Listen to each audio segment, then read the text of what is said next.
யாழ் சென்ற அனுர மீது கடும் கோபத்தில் பௌத்த துறவி. இலங்கை சில ஆண்டுகளில் சிங்கப்பூராக மாற்றும் அமைச்சர் நம்பிக்கை. அனுர் அரசு எந்த கல்வி சீர்திருத்தங்களையும் மேற்கொள்ளவில்லை. யாழில் ஜனாதிபதி நிகழ்வுகளை அடியோடு புறக்கணித்த தமிழரசு கட்சி. சர்வதேச நாணய நிதியத்தின் தூதுக்குழு இலங்கைக்கு விஜயம்.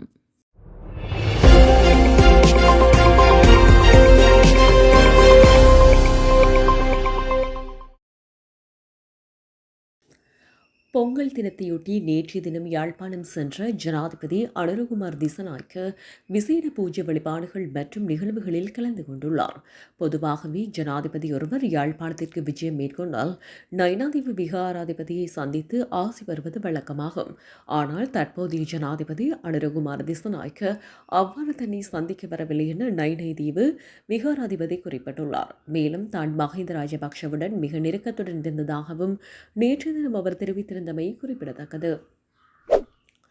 தற்போதைய அரசு நடைமுறைப்படுத்தி வரும் செயல் திட்டத்தின் கீழ் எதிர்வரும் 4 அல்லது 5 ஆண்டுகள் தொடர்ச்சியாக செயற்பட்டால் இலங்கையையும் ஒரு சிங்கப்பூராக மாற்ற முடியும் என ஒரு அரசு உயரதிகாரி தன்னிடம் தெரிவித்ததாக தோட்டத்துறை அமைச்சர் சமந்த விஜயரத்ன தெரிவித்துள்ளார். தொலைக்காட்சி நிகழ்ச்சி ஒன்றில் பங்கேற்ற போது அமைச்சர் இந்த விடயத்தை தெரிவித்துள்ளார். அண்மையில் ஏற்பட்ட டித்வா சூறாவளி நிலைமைகளுக்கு பின்னர் பதுளை மாவட்டத்தில் பாதிக்கப்பட்ட பகுதிகளை சீரமைக்கும் பணிகளில் ஈடுபட்டிருந்த ஒரு மூத்த அரசு அதிகாரி அரசின் செயற்பாடுகள் குறித்து திருப்தி அடைந்த நிலையில் இந்த கருத்துக்களை தெரிவித்ததாகவும் அமைச்சர் குறிப்பிட்டுள்ளார்.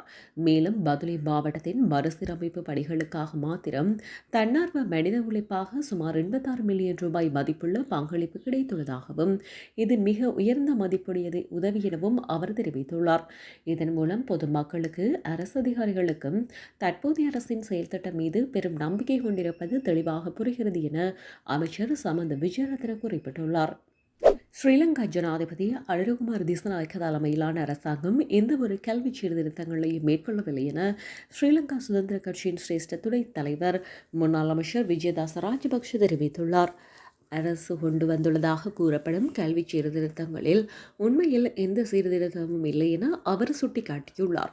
பாடத்திட்டங்களில் சிறிய மாற்றங்களை மாத்திரம் செய்து கல்வியை டிஜிட்டல் முறையில் கற்பிப்பதற்கான யோசனைகளை முன்வைத்திருப்பதே இந்த கல்வி சீர்திருத்தங்களாக காண்பிக்கப்படுவதாக அவர் தெரிவித்துள்ளார்.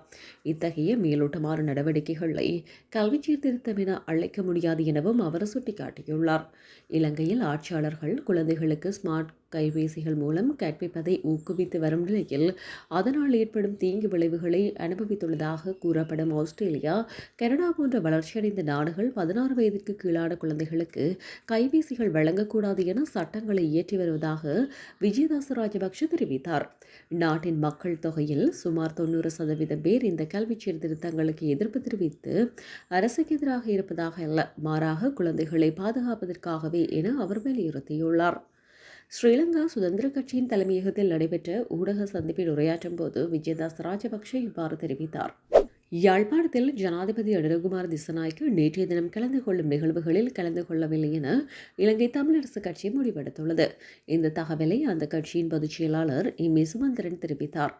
யாழ்ப்பாணம் வடமராட்சியில் நேற்றைய தினம் நடைபெற்ற ஊடகவியலாளர் சந்திப்பின் போதே அவர் இதனை குறிப்பிட்டுள்ளார்.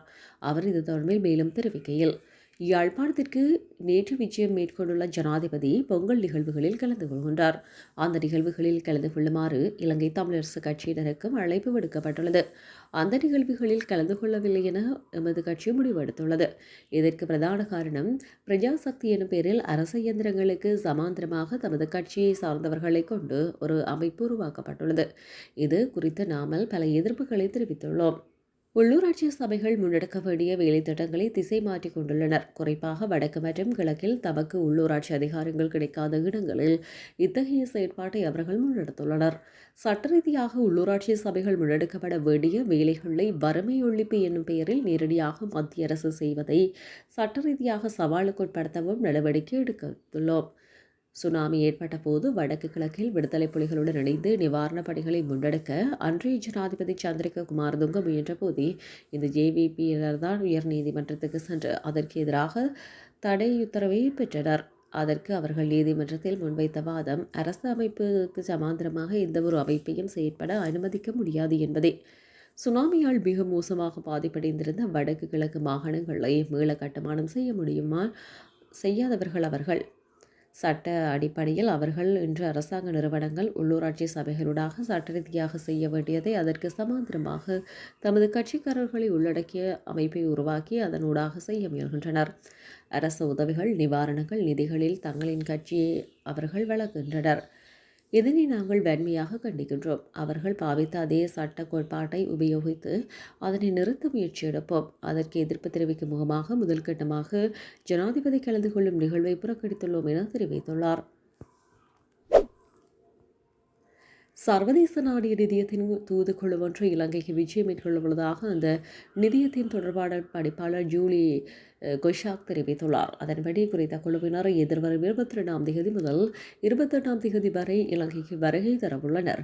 அண்மையில் ஏற்பட்ட டித்பா புயலினால் ஏற்பட்ட சேதங்களை மதிப்பீடு செய்யவும் விரிவாக்கப்பட்ட நிதி வசதி திட்டத்தின் கொள்கை விடயங்களை குறித்து கலந்துரையாடவும் இந்த தூதுக்குழு நாட்டிற்கு விஜயம் செய்யவுள்ளதாக அவர் குறிப்பிட்டுள்ளார். இதேவேளை மக்கள் ஆணைக்குழு மதிப்பளித்து நாட்டை திறம்பட ஆட்சி செய்வீர்கள் என்ற நம்பிக்கை எமக்கு உள்ளது என இலங்கைக்கான அமெரிக்க தூதுவர் யூலிசங் ஜனாதிபதி அழகுமார் திசாநாயக்கவிடம் தெரிவித்தார். மேலும் டித்வா சூறாவளியினால் பாதிக்கப்பட்ட மக்களுக்கு துரித நிவாரணம் வழங்குவதற்காக அமெரிக்காவுடன் இணைந்து அவர் வழங்கிய பங்களிப்புக்கு ஜனாதிபதி தனது நன்றியை தெரிவித்தார். ஈரானில் முன்னெடுக்கப்பட்டு வரும் போராட்டங்களை முடக்க முயற்சிக்கும் அந்த நாட்டு அதிகாரிகளுக்கு அமெரிக்கா தடைகளை அறிவித்துள்ளது. ஈரான் போராட்டக்காரர்கள் மீது வன்முறையை கட்டவிழ்த்து விட்டதாக குற்றம் சுமத்தி இவர்கள் மீது ட்ரம்ப் நிர்வாகம் புதிய தடைகளை விதித்துள்ளது. அமெரிக்கா திரைசேரி வெளியிட்ட அறிக்கையில் இந்த விடயம் தெரிவிக்கப்பட்டுள்ளது. ஈரானைச் சேர்ந்த 18 அதிகாரிகள் மீது இந்த தடைகள் அறிவிக்கப்பட்டுள்ளதாக குறிப்பிடப்பட்டுள்ளது. இதில் தேசிய பாதுகாப்பு உயர்நிலை கவுன்சில் செயலாளர் மற்றும் அமெரிக்கா தடைகளை தவிர்க்க ஈரானின் எண்ணெய் விற்பனை நடவடிக்கைகளை நடாத்தியதாக குற்றம் சாட்டப்பட்டவர்கள் உள்ளனர். மனித உரிமைகள் மீது முன்னெடுக்கப்படும் அரசு நடவடிக்கைகளின் பின்னணியில் இருப்பவர்களை கட்டுப்படுத்துவதற்கு எந்தவொரு நடவடிக்கையும் எடுக்க அமெரிக்கா தயங்காது என அந்த நாட்டு திரைசேரியின் செயலாளர் ஸ்காட் பெசன்ட் தெரிவித்துள்ளார். போராட்டங்களின் போது ஈரானுக்கு குண்டு தாக்குதல் நடாத்தும் வாய்ப்பை குறித்து ஆராய்வதற்காக ட்ரம்ப் கூறியிருந்தார். டெக்ரான் மீது அமெரிக்கா கோரிக்கைகளை நிறைவேற்ற செய்யும் அழுத்தமாக அமெரிக்கா இந்த தாக்குதல் அச்சுறுத்தல்களை மேற்கொண்டு வருவதாக சுட்டிக்காட்டப்படுகின்றது. உலகின் மிகப்பெரிய தீவான கிரீன்லாந்தை அமெரிக்காவுடன் இணைக்க வேண்டுமென ஜனாதிபதி டொனால்ட் ட்ரம்பின் பிடிவாதமான கோரிக்கையை அடுத்து ஆர்க்டிக் பகுதியில் பதற்றம் அதிகரித்துள்ளது. இதற்கு பதிலடியாக பிரான்ஸ், ஜெர்மனி உள்ளிட்ட ஐரோப்பிய நேட்டோ உறுப்பு நாடுகள் கிரீன்லாந்துக்கு தங்களது இராணுவ வீரர்கள் அனுப்ப தொடங்கியுள்ளனர். பிரான்ஸ் நாட்டைச் சேர்ந்த ஒரு சிறிய இராணுவ குழு கிரீன்லாந்தின் தலைநகரான நூக் நகருக்கு வந்து சேர்ந்துள்ளது. இவர்களுடன் Germany, Sweden, Norway, Finland, Netherlands மற்றும் பிரித்தானியா ஆகிய நாடுகளும் இணைந்து கூட்டு பயிற்சியின் கீழ் தங்களது வீரர்களை நிலைநிறுத்தி வருகின்றன. அமெரிக்காவிற்கு ஒரு வலுவான அரசியல் செய்தியை சொல்லவே இந்த வீரர்கள் அனுப்பியுள்ளோம்.